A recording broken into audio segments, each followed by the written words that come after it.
Mula Metro Manila hanggang sa nalalabi ng Southern Luzon hanggang Mindanao, maaraw at fair weather po tayo. Mga mangilan na lamang ng mga pagkulan, iiral, especially sa hapon sa gabi uli, balik ulit sa isolated rain showers.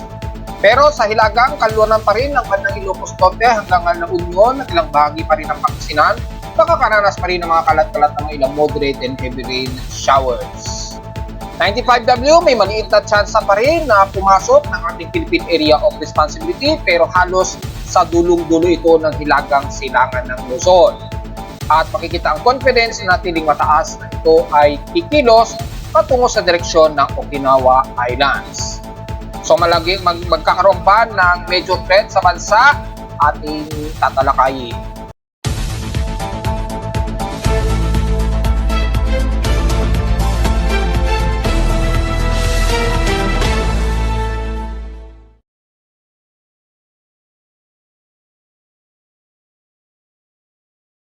Hello, good morning mga folks. Welcome po muli sa ating Daily Weather Bulletin at Analysis para sa araw ng Linggo, September 8, 2024. Ang oras nating boss may mga ay alas 11:21 na ng umaga.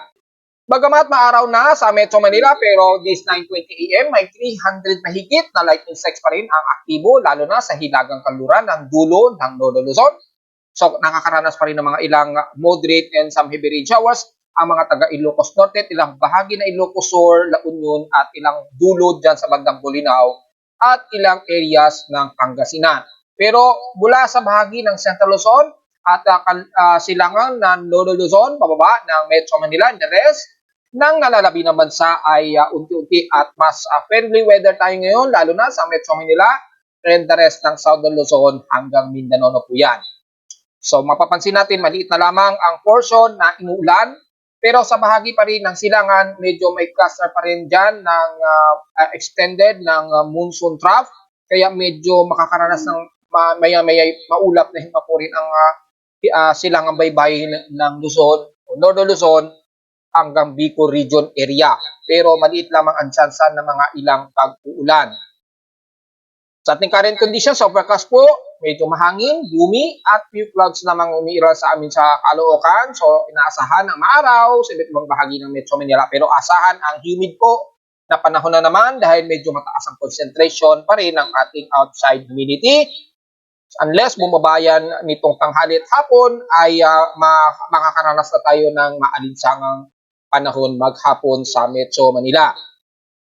Sa labas ng pensyon at naka-weather station, kaninang 5:49 AM, nakapagtala kami ng lowest of 25.8 degrees Celsius. Kahapon, nakapagtala kami ng maalinsangan na, medyo mataas na air temperature at 33.5 degrees Celsius. Kahapon din ng tanghaling tapat at 12:23 PM, meaning tumataas na rin ang heat index namin since kahapon, umabot na ng 45.1 degrees Celsius ang aming init pandama. Pero sa PA6 News in past 24 hours, nangunguna ang butuan sa may grabing air temperature nabot ng 37.2 degrees Celsius dyan sa parte ng Mindanao. So mapapansin natin, mas matindi ang alinsangan dyan sa bahagi ng Mindanao area. Sa Inulan naman, ang Dipolog na mabot sa 28 mm na lamang ang pinakamataas na na-recorded na rainfall. Wala kaming pagkulan sa Metro Manila, so wala kaming recorded rainfall since kahapon. Medyo offline yung ating dashboard monitoring, yung aking isang tropical cyclone sector, kaya huwag kayong maninlang na nakalagay na walang weather disturbance. Nagkaroon lang ng walang data na pumapasok sa PIMO weather, so para hindi kayo malito, silipin nyo sa isang tropical cyclone sector ko. Dito kasi walang data na pumapasok, so baka maintenance. Pero dito sa isa, ito yung fail-proof na tropical cyclone monitoring natin. Fail-proof yan. Hindi talaga nagda-down yung server niyan. According sa nakausap natin na operator ng server, at kino-confirm niya na fail-proof o hindi nagda-down yung server nito kaya laging aktibo. Sa gusto malaman pa rin ang lagay ng tropical cyclone natin. Dito niyo makikita yan sa ibaba ng aking tropical cyclone sector. Kapag ka nag-down ito o nag-maintenance, yung isa nating tropical cyclone sector. So, tuloy-tuloy pa rin na namomonitor natin ang galaw ng mga tropical cyclones anuman ang mangyari. Samantala, yun nga, nabanggit natin at bumaba ng bahagya ang ating outside humidity na nasa 69%, bumaba ito ng 6% since last hour. So, not until mabuti ng 65% pababa, manatiling medyo humid pa rin tayo mga folks. Pwede tayo makapatuyo ng mga sinampay, pero medyo slowly lamang ang matutuyuan. Unless bumbaya ng 65% pababa. Sa ating atmospheric pressure, medyo high pressure tayo at 1,010 hectopascals. Mabagal lamang ang pagbaba nito since last hour. Pa-high tide pa lamang tayo, so may 2 hours and 11 minutes pa to maximum high tide o mamayang 1:35 p.m. So kung sisilipin natin yung status, kung mataas pa rin ba ang pag-alon dyan sa bahagi ng hilagang kanluran ng Luzon, ay makikita natin kalmado na po at wala natin nakikitaan dito na gale warning na mataas. So ibig sabihin, pwede na pong lumayag ang ating mga sasakyan pandagat, lalo na sa bahagi na to ng bandang Palawan at the rest ng southern part ng bansa natin. Dito lamang sa may bandang Ilocos Norte, medyo mataas pa, umabot pa ng 1.25 meters dyan sa bahagi na yan. So, medyo iwas muna dyan. Pero bandang La Union, mukhang kaya-kaya na rin kahit paano. Dahil wala naman nakataas masyado na gale warning, pero the rest ay safe naman tayo at wala naman masyadong mataas na pag-alon. At makikita sa ating live CCTV snapshots, maaraw na po sa amin sa Caloocan. At makikita ninyo ay nawawala na ang saturated ng buhos ng ulan ng mga nakarang araw. So, umiinit na po ang temperatura. Moderate ang ating air concentration at mula pa kahapon na napapansin ko, nagiging moderate to unhealthy na naman ang ating air quality. So, probably hindi pa naman yan natin masasabing bog. Maaring smog yan mula sa mga sasakyan na nagko-concentrate lamang sa ating syudad.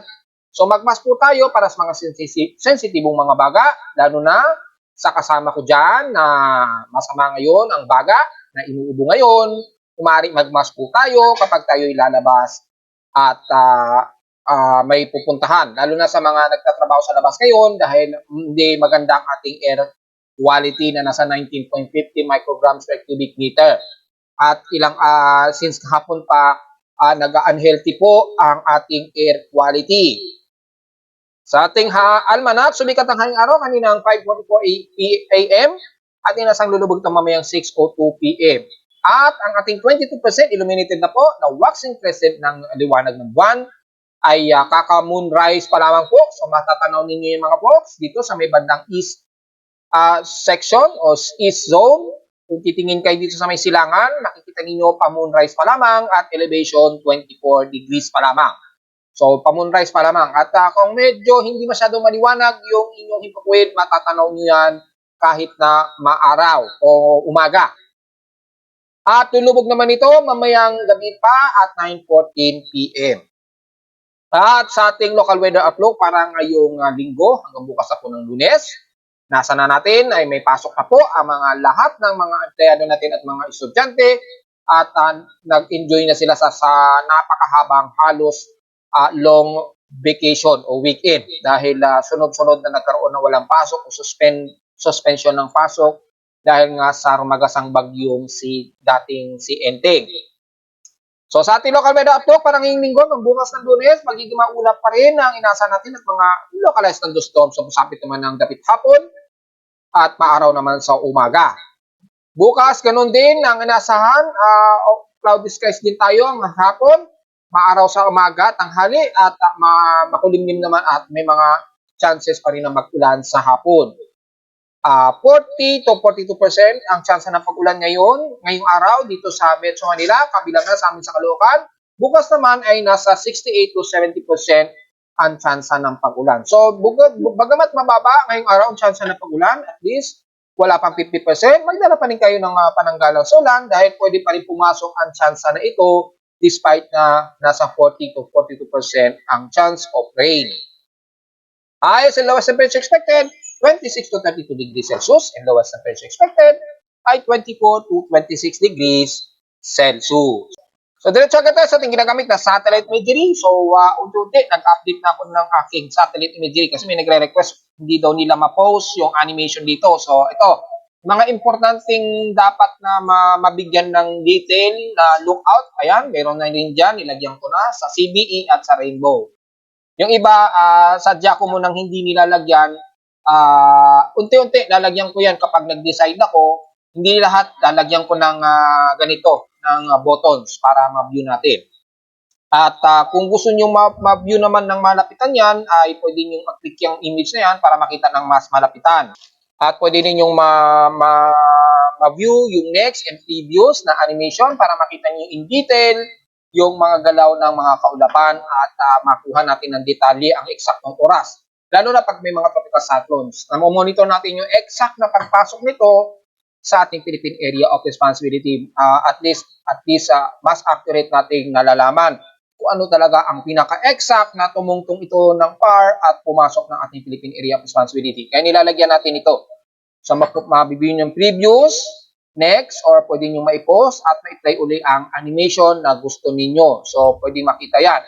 Para at least accurate nating malalaman kung ano talagang eksaktong oras na pumungtong at pumasok ng ating Philippine Area of Responsibility ang mga tropical cyclones. Dahil inaasahan natin, napapansin ko, minsan, kahit official kay Pag-asa, dinideclare nila na nasa loob na raw ng PAR yung isang sentro ng bagyo, pero actually ilang kilometro na ang layo nito sa loob ng ating PAR. So doon ako nagtataka bakit ganun. So base dito sa ating real-time satellite imagery, mas kita natin kung ano talaga ang inasang eksaktong oras na pumapasok. Non-missing frame po kasi yan, kaya maging yung pinaka-later previous frame na view po dyan. So mapapansin ninyo may skip siya ng past hour ng kahapon. Ayun, no? So mapapansin ninyo. Kasi nga, seamless po ang framing ng animation. Kapag ganyan, ay wag niyo pong masyadong i-overhead yung time dahil magre-reset yan. Base ito sa time. Kikita naman ninyo dun sa baba. So malinaw po yan na sa ating satellite imagery ay maulap lamang ang bahagi nito ng Extreme Lolo Luzon at nakikita po natin ang mga ulapan dito at mga pag-ulan na nararanasan pa rin mga taga-Ilocos Norte, Ilocos Sur hanggang dyan sa bahagi ng Bolinao, Pangasinan. Maulap din at anasan din ang kalat-kalat ulan sa Batanes, Cupok Islands at ilang bahagi ng Apari sa Cagayan at ilang parte na magiging maulap din sa may bandang Cordillera at Minasirib Region. Pero the rest, mula sa bahagi ng Central Luzon, ilang parte ng Bataan, and the rest kasama ang Metro Manila at Calabarzon, ay makikita ang fairly weather na po tayo, maaraw at kataptaman ang magiging panahon, lalo na sa bahagi ng Bicol Region. Expected, mas makakaranas sila ng mga isolated rain showers sa may bandang silangan ng baybayin ng Bicol Region, pero manguna ang moderate to fair weather. Ganon din sa bahagi ng hilagang silangan ng Luzon sa may bandang Isabela, Casiguran, Aurora at Santa Ana, Cagayan.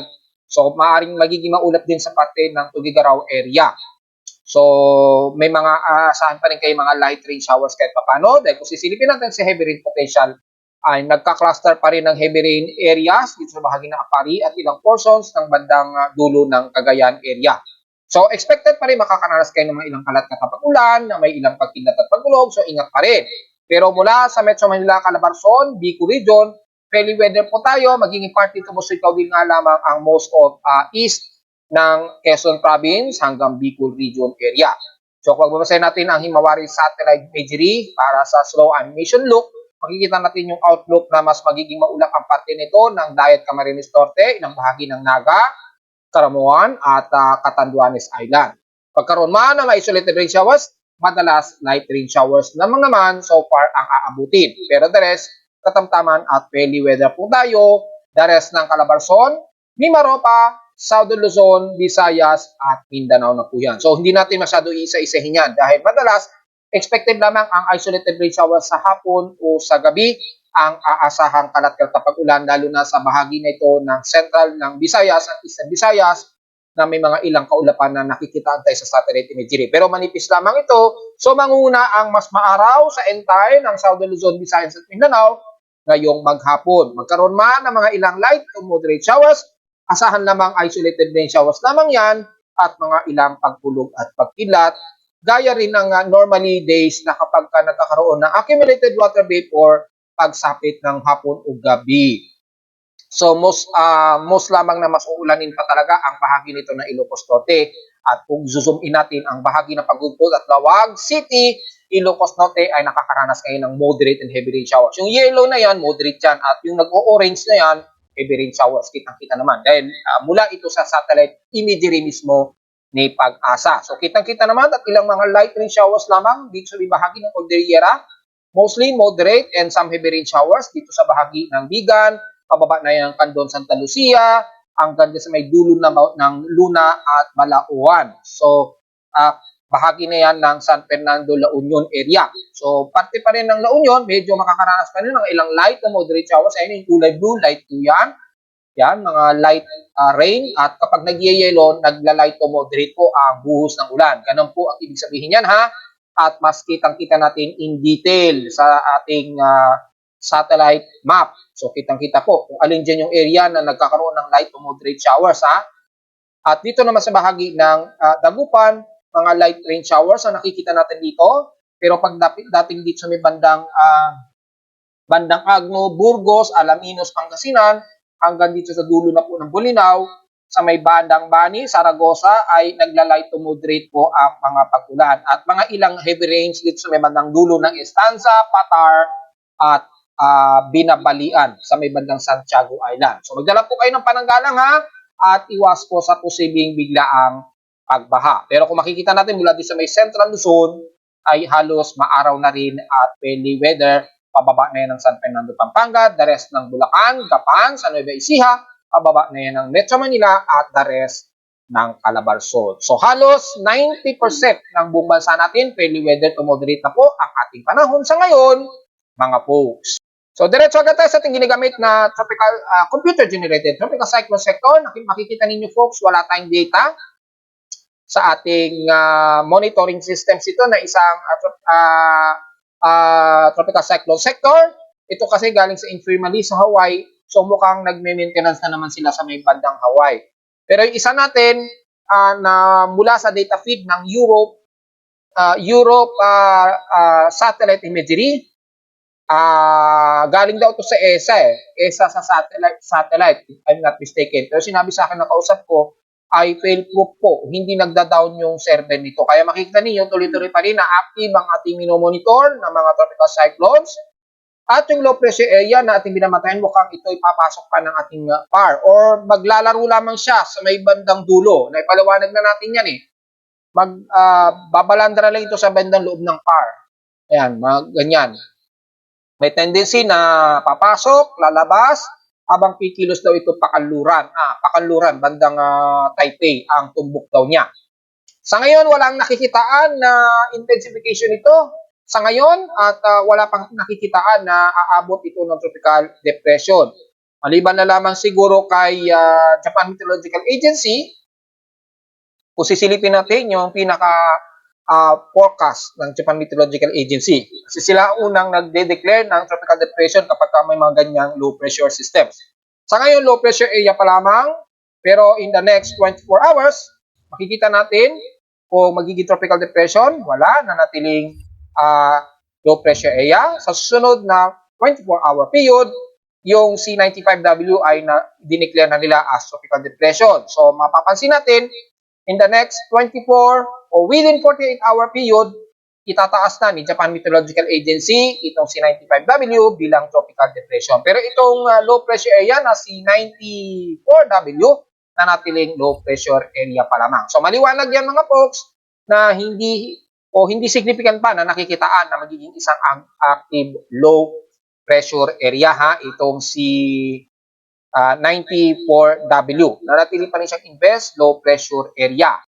So, maliwanag itong low pressure area, pero nanatili natin babantayan yan. Then, anytime, pwedeng mag-intensify pa rin yan. Dahil naka-embed pa rin siya sa monsoon trap dito. Pero, nagdi-disperse na po yung monsoon trap. Dahil wala na pong hatak mula rito kay dating bagyong Enteng eh. At nasa kalupaan na kasi ito ng Vietnam. Sa may bandang hilagang kanluran o kanluran na po ng bandang Vietnam. Ayan o. Meraragasa pa rin sila. So, makapapansin ninyo, yung habagat, bumitaw na po at bumalandra na po dito sa may bandang northwestern Luzon na yung ilang balandra ng habagat. Kaya nakakaranas ng mga pag-ulan ng bahagi na yan ng Ilocos Norte hanggang sa Pangasinan.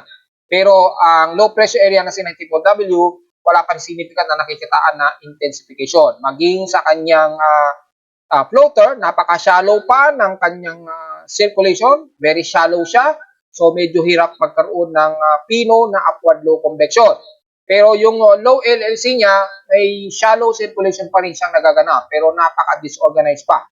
At napaka-shallow pa talaga yung wrapping ng kanyang circulation. Kitang-kita naman ng malinaw sa satellite imagery na napaka-shallow pa nitong si 94W. Si Lipi naman o 13W, totally wala na po considering dissipated na po yan. So mga latak o remnants na lamang niya ang nakikitaan natin sa satellite imagery. Si 95W naman ay despite na hindi pa organized development pero nakikitaan natin na may bahagya na itong S-form circulation, yan. Pansin nyo? Di ba? May S-form circulation na kasi siyang nakikitaan despite na napaka-disorganized. Kaya sa mga ibang weather agencies, asahan nyo, nakamoderate na po ang monitoring dyan, mga folks. Pero dahil hindi pa totally pino yung kanyang low-level convection, nanatili pa rin siyang inoobserbahan or possible development. Pero inaasahan natin within 48 hours ay magiging tropical depression yan na itataas ni Japan Meteorological Agency. At ito naman itong si dating bagyong Enteng. Medyo lumalaban pa rin siya habang kumikilos ito pahilagang kanluran dito sa may bandang north-west ng bandang Vietnam. So ingat po at marami na raw pong nadali. At least isa daw yata, kung di nagkakamali, may isa na raw po ang napabalitaang nasawi dahil sa paggagasa nitong si Enteng o dating bagyong Enteng. Sa may bandang Hainan naman, dalawa raw katao ang naiulat daw umano na may nasawi. At marami po ang nasiraan na mga structure at mga puno daw talaga na en-route sa lakas po ng bayo nitong si dating bagyong Enteng. Sinuwerte lamang tayo at least hindi tayo inabutan ni Enteng ng kanyang kalakas na umabot ng super typhoon category. So inaasahan natin itong si dating bagyong Enteng ay unti-unti na itong hihina habang bumabaybay ito ang pahilagang kanluran ng Vietnam. Pero mataas pa rin ang kategory niya at typhoon category. So napakalakas ng mataas. At malakas yung kanyang sirkulasyon dahil nasa landmass na siya ng Vietnam ay nanatili pa rin malakas yung circulation niya. Pero base sa ating minomonitor ay tropical storm na lamang po ito. So mahina na talaga yung kanyang development. So dito sa aking tropical cyclone track converted, pinalista siya sa listahan sa tropical cyclone track combination. Despite na nawala o offline yung aking tropical cyclone sector, mapapansin natin tropical storm na rin siya. Habang nasa vicinity ito ng Lao Cai o Buc Qua Nhang Lien ng Vietnam o bandang northwest ng Vietnam. So yun lang ang pinaka-similar data natin ngayon at updates para sa binabantay nating low pressure area, lalo na itong C95W na mas tinututukan natin ngayon. Ngayon, ang significant na paglakas ba niyan? Kailan ba? Marami kasi nagtatanong, kailan daw malalakas itong si 95W kung sakali? Well, kung sisilipin natin sa ating tropical cyclone assessment monitoring, yan, mula sa mga computer models, very high confidence pa rin na ito ay kikilos daw northwestward, ayan, patungo sa direction pa rin ng Okinawa Island. So kung papansinin ninyo, ito kasi yung border ng ating PAR, yan, yung border ng PAR na yan. May chance pa rin ang kilos niya pagtawid niyan ng Guam, may tendency na pumasok pa rin ito ng PAR pero panandalian lamang. Yan, ayon niya sa mga initially forecast track ng GFS at kay ICMWF naman medyo insignificant pa yung forecast pero makikita natin northwest din ang pinapakitang galaw nito according sa extended forecast. Nasa na nito between September 8 hanggang September 15, 2024 yung extended forecast niya.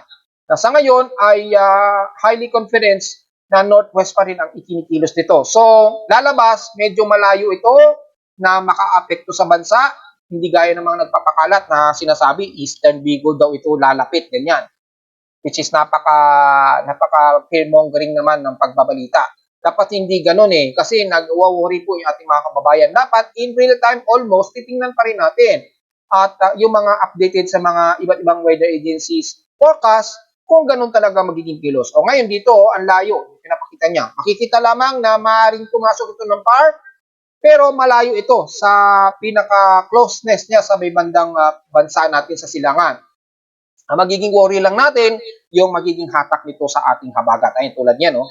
Mararamdaman ng mga taga Visayas at Northern Mindanao ang hatak sa ating southwest monsoon yan kapag tungtong daw ng September 11 to September 12, 2024. Kung ito ay maging isang ganap na po na bagyo ha, kitang-kita base kay NABGEM. Kay ICMWF sa ngayon, shallow pa rin ang pinapakita nito pero considering tropical depression na po ang ipinapakita ni ICMWF nito.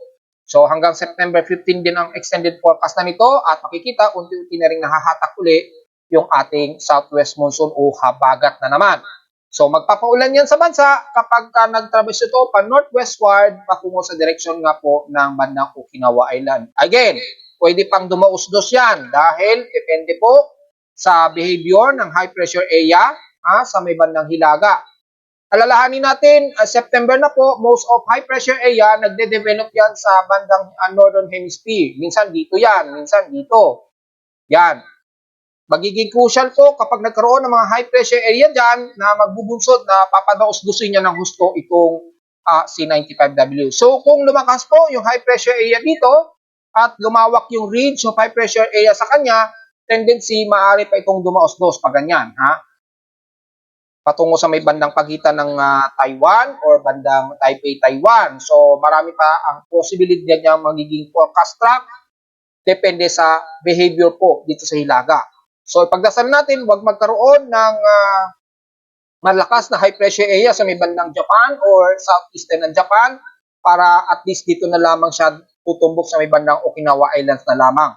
Imbis na tumama dito sa may bandang Taiwan or mas dumaos-dos pa sa may bandang extreme northern Luzon.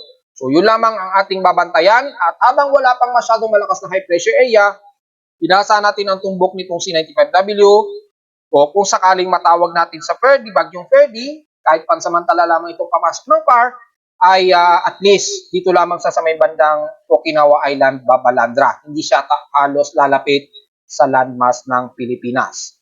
So, ganun at halos pare-pareho po ang forecast track ng tatlong weather agencies na GFS, ECMWF, NABGEM. Maging kay ICON at GM, ganun din ang pinapakita nilang mga extended forecast. So malinaw yan mga folks na hindi talaga natin masabi pa talaga na ito'y lalapit ng bansa. Hindi gaya ng mga pinapangalat ng ilan nung nakarang araw. Pinopost pa nga sa akin Facebook page, gamit yung windy. Sabi nila, nandito daw lalapit sa bansa. Yan. May nagsasabi pa nga, hindi, bababa pa yan. Well, again, depende nga po yan sa behavior ng ating steering environment at sa high pressure area na mabubuo dito sa may bandang Northern Hemisphere area. So, wag muna tayong magko-conclusive o magbibigay conclusion dahil again, alam naman ninyo, marami pang pagkakataon na magbabago ang mga track forecast ni 95W. Wala naman sa ating global spectral model, ganun din ang pinapakita, pero dito, magiging si 94W medyo papasok o maglalaro ito sa may bandang border ng PAR. So, depende kung maging tropical depression yan, ay maaaring tawagin siyang si Ferdy. Kung hindi naman, magiging shallow low pressure area lang, well, hopefully, mapupunta kay 95W ang pangalang Ferdy. Para at least malinaw po tayo niyan mga folks Either Ferdy or Hener, at least yung dalawang yan, o dalawang bagyo na pwede ipangalan sa kanila ay nakaredy para sa susunod na bagyo mabubo. Sa ngayon, ay hindi pa natin sigurado kung si 94W magiging tropical depression. Pero sigurado si 95W aabot yan sa pagiging tropical depression. Sure ball na po yan mga folks. So sa ating sea level pressure, makikita po na makakapasok pa o maglalaro ito sa pinaka-boundary ng PAR, itong si 94W, samantalang si 95W, makikitang kikilos ito pahilagang kanluran pa rin. So halos papasok ito ng PAR, panandalian lamang, so maaari pang matawag as active na bagyong Ferdy o Hener, depende, at lalabas din agad ng Philippine Area of Responsibility habang tutumbukin nito ang Okinawa Islands, Japan by September. Ang extended forecast track nito by September 10 to 15, 2024 po ang forecast track niya.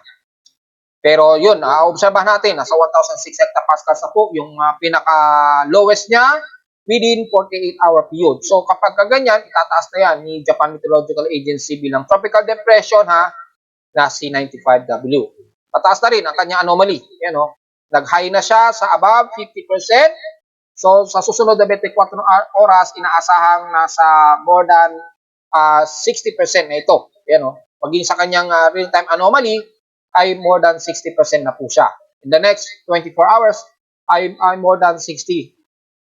More than 60% o to 100% ang kanyang forecast anomaly. O yung pinaka real-time anomaly niya. Hindi natin masasabing forecast yan dahil babase yan sa low convection na nakikitaan natin sa pinaka anomaly niya. Kung mabasin naman natin ang vorticity niya, makikita natin, very high na rin ang kanyang vorticity. Yan, oh. So, moderate high na rin siya. So, above 60% na ang kanyang probability. So, ang kilos niya, probably, tatabas yan di sa may bandang Guam at maaring pumasok ito ng PAR kung ganito ang magiging kilos niya. Kung mas hihilaga pa siya, maaring dito lamang niya magtatabas sa halos boundary ng PAR at kikilos yan pa west-westward patungo pa rin sa pinaka-southern Japan area. At least malinaw sa inyo mga folks na sa ngayon ang forecast track niya ay ganito lamang mga folks. Kamustahin naman natin yung hydrological monitoring natin, lalo na sa mga dam. Na-post ko na ito sa Facebook page kanina. Patuloy pa rin nakabukas ang dam ni Ipo Dam, pero isa na lamang ang gate na nakabukas nito. Nag-release pa rin siya ng 0.15 meters. At si La Mesa Dam, nakasara na po yung gate niya, pero halos apaw pa rin yung water level niya. Si Ambuklaw at Bingan Dam, pare-parehong nakabukas yung dalawang gates nila. Actually, itong si Ambuklaw, tatlo ang gate na nakabukas sa kanya. 0.80 meters po ang nire-release ni Ambuklaw at isang gate naman ay 0.50 meters ang nire-release niya. So, malaki ang ibinabawas kay Ambuklaw Dam. So, sa mga low-lying areas, malapit kay Ambuklaw, asahan po ang flash flood sa kasabay ng pag-high tide natin maya-maya pong hapon. So, expected pa rin ang mga pagbaha. Hopefully, ay hindi kayo abutin pa rin ng pagtaas ng tubig. Sa Bingan Dam naman, dalawang gates ang nakabukas sa kanila. Nag-release, parehong 0.50 meters po ang inilalabas. Kapon, 573.84 ang level ni Bingan Dam. Ngayong araw ay 574.67 ang kanyang water level, na which is halos magma-maximize o maapaw na ang level ni Bingan Dam. Okay, ang Buklaw naman, kahapon 751.76 meter, ngayon ay 751.69. So halos aabot na rin sa critical level na 752 ang pinaka-critical level niya. Kay Ipo Dam naman, nala sa 122 meters kahapon, ngayon ay 100.49 meters po, na halos magwa 101 na nasa critical level ang kanyang water reserve. Kaya nag-release o nakabukas po yung isang gate nila. Kaya hanggat na malawak-lawak pa ang kanyang reservoir at nasa mahigit 10 meters na po yung pinaka-sobrang water rule curve derivation nito. Wala tayong magiging komento since kahapon 194.01 meters, ngayon ay nasa 194.32 meters po. So sapat ang level ni Angat Dam, so wala tayong magiging komento dyan, mga folks. At kung titingnan natin sa pinaka-graph ni Angat Dam, ay gamit na po si Angat Dam compared kay ang Magat Dam, ay pantay lamang o halos pantay lamang ang level niya kahapon at ngayong araw. So significantly, maganda ang pag-recovery ni Angat Dam. At sa ulat din doon naman, so far wala tayong na-detect na malakas-lakas na pagyanig at wala na po tayong noise ay since mababa na ang outside humidity, hindi na highly concentrated yung outside humidity natin. So medyo nag-normalize na po yung aking seismometer.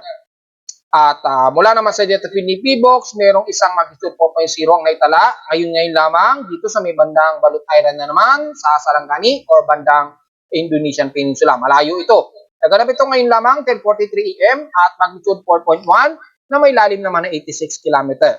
So yun lamang unang magnitude 4 plus natin ngayong araw base sa data feed ni P-Box. Pero hindi pa rin nila until now na-filter out ang month of August and September, so hindi natin mabibilang ng eksakto.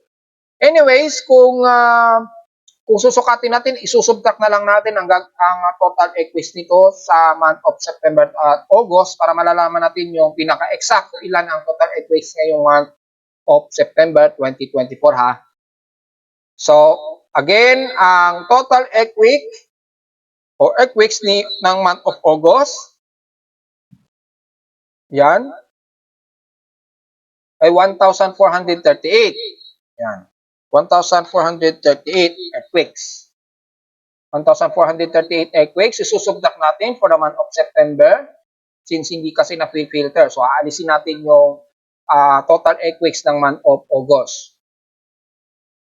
Ang total ngayon, 1,700. So, isusubtract natin sa 1,700. Ang total earthquakes natin for the month of September, so far, nasa 262 ang total earthquakes na natin ngayong month of September. So, medyo konti pa lamang din ang total earthquakes ngayong September na lumalabas.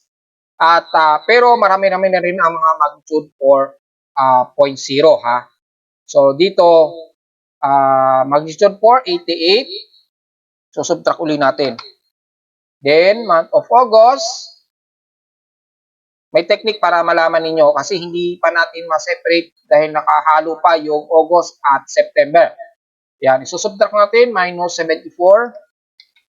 So, may 40 na po na magnitude 4.0 para sa month of September 2024. So, at least malinaw po yan na nakikitaan natin ng actual yung at least ilang bilang na po ng total earthquakes natin. So, nakaka-40 na po tayo na magnitude 4.0 for the month of September at may higit sa 200 plus pa lamang ang total earthquakes natin for the month of September 2024. At narito naman natin 3D weather forecast para sa araw ng Linggo, September 8, 2024.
At hanggang dito na lang po ating daily weather bulletin at analysis para sa araw ng Linggo, September 8, 2024. Huwag mo kalimutan mag-like, share, and subscribe po sa ating YouTube channel. Visit naman anytime sa ating website na www.pimoweather.com para sa mga detalye na gusto nyo malaman na hindi natin naiulat ngayong umaga at ngayong tanghali.